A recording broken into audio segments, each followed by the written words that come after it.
Happy early Halloween, everyone. My name is Josh, and welcome back to your fourth stimulus package and news update. We have a lot of news to get into in today's video, but first, if you would like to receive 2 free stocks from Webull valued up to $2,300, make sure to claim them by clicking my link, which you will find in the description box below. Okay, so some new stimulus proposals have been talked about by the Biden administration over the past week.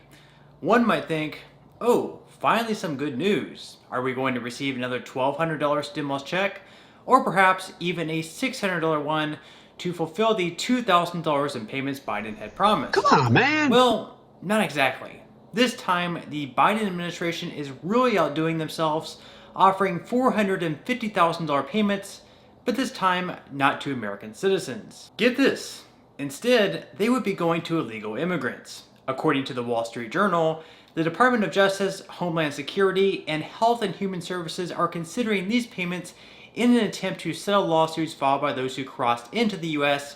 from Mexico illegally to seek asylum. According to the paper, the average demand in each lawsuit adds up to approximately $3.4 million per family, while the settlement offered by the Biden administration amounts to around $450,000 per person. Per family, it would add up to $1 million. The journal also reports that there have been approximately 5,500 children affected by the policy, separated from their family, and it could cost taxpayers around $1 billion in total.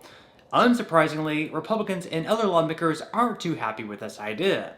Here's Republican Representative Jim Jordan giving his thoughts on this news. Okay, so the Wall Street Journal broke this story that apparently the administration considering essentially paying at least $1 million per family to these migrant families who were impacted by President Trump's zero tolerance policy at the southern border, where when a family unit was taken into custody, you can't keep the kids with the adults, so they put them in separate places, and some of them got separated permanently. Yeah. No, I mean, and think about this. You're gonna pay people $500,000 who broke the law at the same time the Biden administration is getting ready to raise taxes on the hardworking families of this country. It makes absolutely no sense. And you know, I think about this. First, you break the law, you get amnesty with Democrats. Now they're going to pay you for breaking the law. I mean, you think we have a problem in a caravan coming towards the border now and what we've seen over the last several months. Wait until the word gets out that you actually get paid for breaking the law to come into our country. One of the many stupid policies from this administration. How much do you think those lawyers are going to get? If the average family gets $1 million bucks, the lawyers are going to get at least half of it. Yeah, they always get a big take. And again, so the American taxpayers, their taxes are getting ready to go up. Let's hope it doesn't happen. Let's hope they don't pass this crazy package. But that's what Democrats want to do. Raise your taxes. Meanwhile, pay law firms a bunch of money for people who broke the law to get here. It makes absolutely no sense. And that's on top of what we've seen. Remember, every single month for 6 months in a row, the illegal encounters on the border went up. March was the highest on record till April. April was the highest till May. May was the highest till June. June was the highest till July, when 212,000 illegals came across our border. Right. This is the situation. And now we're going to give you money if you do it. Makes no sense. Representative Jordan says, first you break the law and you get amnesty with Democrats, and now they're going to pay you to break the law. In some other news, in case you're wondering whether progressives were considering a vote on the bipartisan infrastructure bill at some point next week, given they were closing in on a deal on Build Back Better, you better think again. The Progressive Caucus left a statement which said, members of our caucus will not vote for the infrastructure bill without the Build Back Better Act.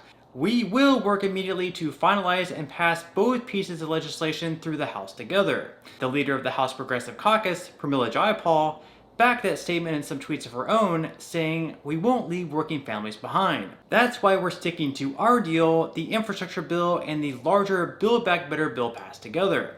Progressives are standing strong. We're passing the infrastructure bill with the Build Back Better Act that invests in our working families and our communities. There's too much at stake to leave one behind.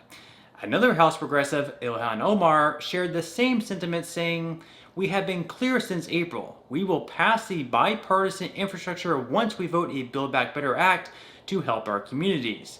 That has not changed. No vote on infrastructure until we vote on reconciliation. On CNN, Cori Bush said that the text on the spending package isn't even enough. Instead, she'll need the two bills passed together. You're among Democratic progressives who say releasing this text is not enough. Why not? No, I mean, we've been very clear from the very beginning that both bills, the infrastructure bill as well as the Build Back Better Act, have to go together. Those bills have to come to the floor together. We need to vote together because our work has to be to touch the greatest amount of people as quickly as we can. There are immediate needs that are not captured just in the bipartisan infrastructure framework. And so this is us keeping our promise to all of the people that we represent. Even though it seems like progressive Democrats are backing Joe Biden's $1.75 trillion proposal, it's still questionable whether or not the two moderate Democratic senators, Joe Manchin and Kyrsten Sinema, will also agree to the framework. So far, according to reports at least, the two senators are fine with the $1.75 trillion price tag, but it's unclear if they'll be fine with what's in it. So far, Manchin's main comment has been, President Biden's framework is the product of months of negotiations and input from all members of the Democratic Party who share a common goal to deliver for the American people. As we work through the text of the legislation, I would hope all of us will continue to deal in good faith and do what is right for the future of the American people. As you can see, Manchin does not say he fully supports it just yet.